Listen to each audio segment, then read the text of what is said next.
Morning students, welcome to my channel. आज हम करेंगे वर्कशीट नंबर 12 रैखिक रूप में बदले जाने वाले समीकरण। तो चलिए स्टार्ट करते हैं अपनी वीडियो।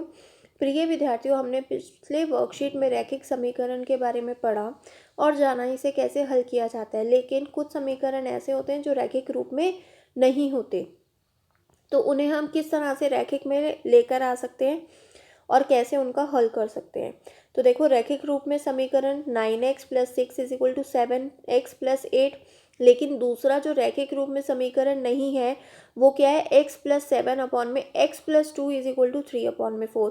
इसी तरह से देखो, रैखिक समीकरण है 2x + 3 (3x + 5 = 6x + 9, और जो रैखिक में नहीं है वो क्या है, 3x + 8/7x + 2 = 7/8। ठीक है, तो यहाँ पर रेसिप्रोकल में दे रखे हैं, इसका मतलब है रैखिक समीकरण में नहीं है। और जो हमारे पास इज इक्वल टू में दिए हुए हैं, मतलब 9x + 6 = 7x + 8, यह हमारे पास रैखिक समीकरण है। तो देखो, फर्स्ट क्वेश्चन है x + 7/x + 2 = 3/4। इस समीकरण को हम हल करना है। तो देखो, हम किस तरह से हल करेंगे इसे। तो देखो, आपके पास क्वेश्चन दे रखा है x + 7/x + 2 = 3/4। ये हमने पढ़ा कि ये हमारे पास रैखिक समीकरण में नहीं है, लेकिन इसको हमें हल करना है। तो इस समीकरण को हम कैसे हल करेंगे, देखो, क्रॉस मल्टीप्लाई करेंगे, यानी कि वज्र गुणा। क्रॉस मल्टीप्लाई यानी कि वज्र गुणा, वज्र गुणा। ठीक है, इसका मतलब है कि ये क्रॉस ऐसे साइन डाल दोगे, इसका मतलब है 4 की मल्टीप्लाई किससे हो जाएगी, x + 7 से, = 3 की मल्टीप्लाई किससे हो जाएगी, x + 2 से। अब देखो, 4 की मल्टीप्लाई x से करेंगे प्लस 4 की मल्टीप्लाई 7 से करेंगे, = 3 की मल्टीप्लाई x से करेंगे प्लस 3 की मल्टीप्लाई 2 से करेंगे।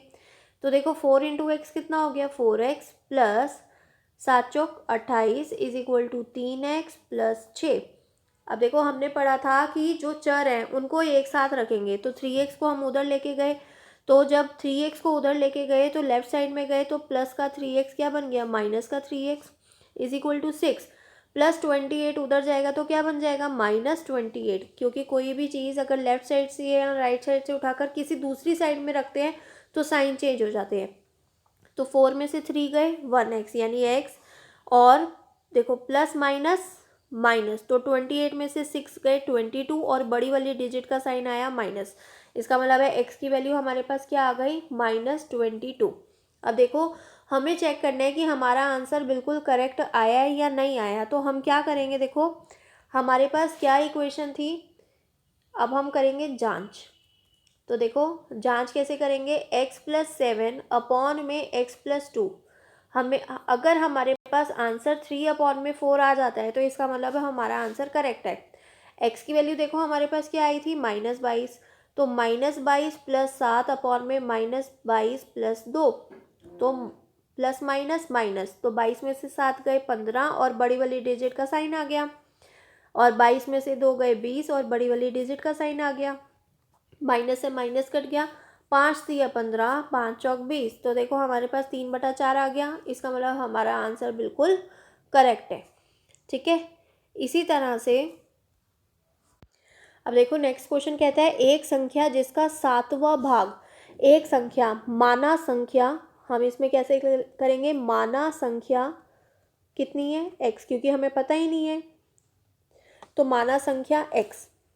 ठीक है, एक संख्या यानी x जिसका 7वां भाग, यानी कि 1/7 भाग, 7वां भाग उनके 8वें भाग से एक अधिक है। तो हमारे पास क्या आया, यानी कि देखो, 7वां भाग माना संख्या तो हमने x कर दी, तो 7वां भाग कितना हो गया, x/7। 8वां भाग क्या हो गया, 1/8। क्वेश्चन ने बोला 7वां भाग उनके 8वें भाग से एक अधिक है। ठीक है, तो देखो, चर वाली संख्या एक साथ ले लेते हैं, x/7 - x/8 = 1। अब देखो, अब यहाँ पर 7 है और यहाँ पर 8 है, तो हमने क्या करा, एलसीएम ले लिया। तो यहाँ पर 8 से गुणा और भाग कर दी, यहाँ पर 7 से गुणा और भाग कर दी। ताकि हमारे पास हर समान आ जाए। तो ऊपर क्या आया 8x माइनस 7x अपॉन में 56 इज इक्वल टू में 1। 8 में से 7 गए 1, तो x अपॉन में 56 इज इक्वल टू 1, यानी x हमारे पास कितना आ गया 56। 56 हमारे पास संख्या आ गई।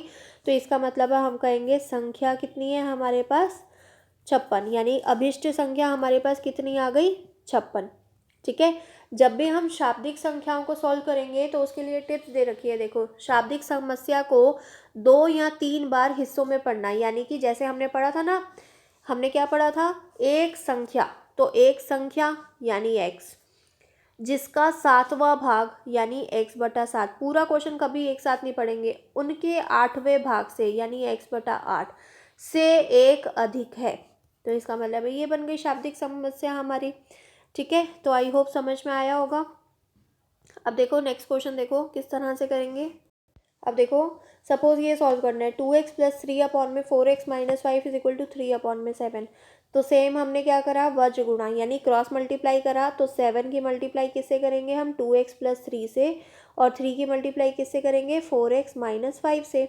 ठीक है, अब देखो 7 की गुणा 2 से करी तो 14x, 7 की गुणा 3 से करी तो 21, 3 की गुणा 4 से करी तो 12x, 3 की गुणा 5 से करी तो -15। तो देखो अब चर संख्या एक साथ लेनी है, तो 14x minus 12x is equal to -15 plus 21 उधर जाएगा तो माइनस का 21, तो 14 में से 12 गए 2, -15 माइनस माइनस प्लस, तो 21 प्लस 15 कितना हो गया 36, और बड़ी वाली डिजिट का साइन आ गया। तो इसका मतलब है x की वैल्यू कितनी आ गई -36/2, यानी 2 एकम 2, 2 अट्ठे 16, तो x की वैल्यू हमारे पास कितनी आ गई -18। ठीक है, और अगर हमें जांच करनी हो तो हम जांच भी कर सकते हैं। देखो हमारे पास क्या था 2x प्लस 3 अपॉन में 4x माइनस 5। अब x की वैल्यू हमने क्या रखी -18 प्लस 3 अपॉन में 4 -18 -5।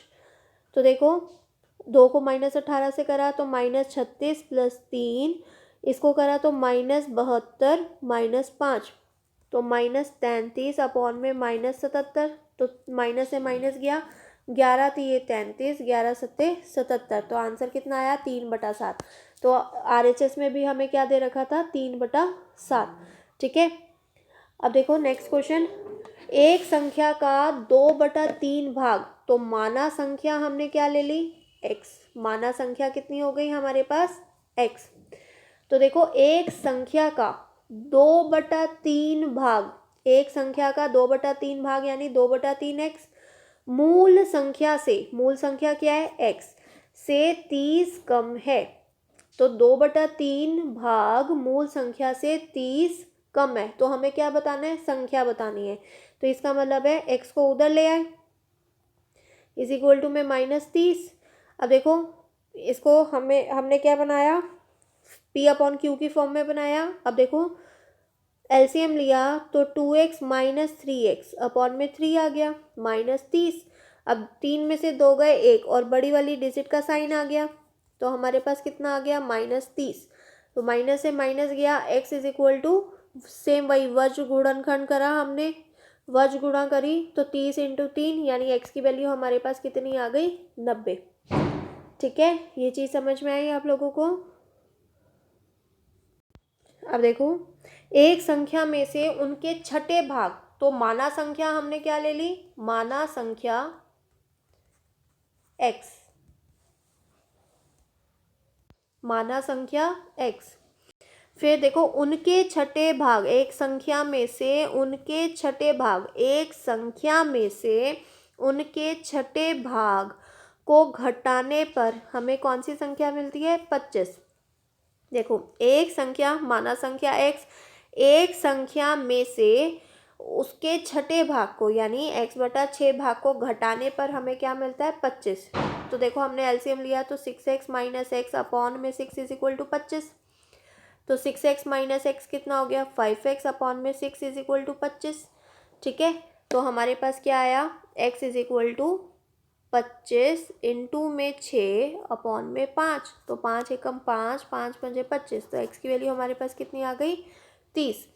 ठीक है, तो आई होप आपको समझ में आए होंगे क्वेश्चंस। इनकी 3 से 4 बार प्रैक्टिस करोगे तो आपको अच्छे से समझ में आ जाएंगे। तो वीडियो अगर आपके लिए हेल्पफुल है तो वीडियो को लाइक करना ना भूलें। चैनल पर नए हैं तो चैनल को सब्सक्राइब कर देना और वीडियो अपने फ्रेंड्स में शेयर कर देना। Thank you.